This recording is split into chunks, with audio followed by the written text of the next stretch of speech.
Hey guys, so I'm back real quick with someone in the comments asked basically what is it like, the pros and cons of being a female in the HVAC industry, right? So I'm gonna answer that question.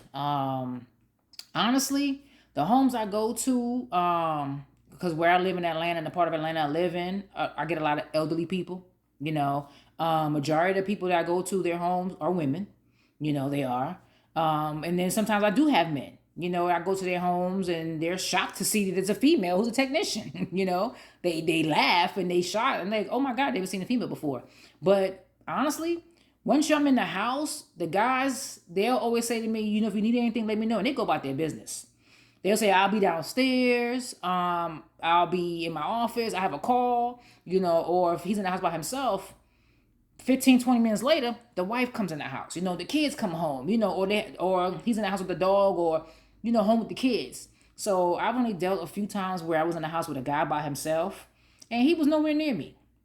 Either I was in the attic and he was in his office, or I was in the crawl space under the house and he was in the house, so he was definitely nowhere near me. So I've never had any issues with men, to be honest. And I know I am mass presenting and I'm not a feminine female. I'm still a female.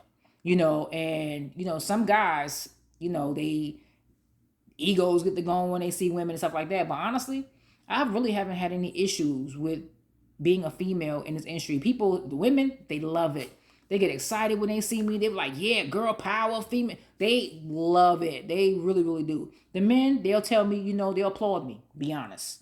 They'll tell me they're proud of me. They'll tell me good for you, keep going, don't stop, keep pushing.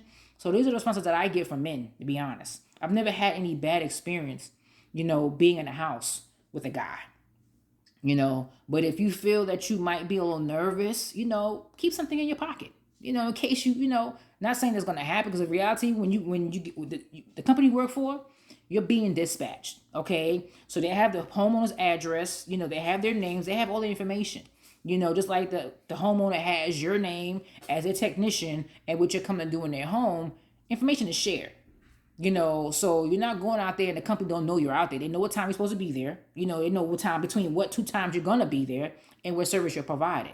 So if at any point you feel uncomfortable, you get on that phone, go outside, excuse yourself, hey, I need to go to my truck real quick, whatever store you need to make up. Call your dispatcher and say, you know what, I'm not feeling comfortable with this house.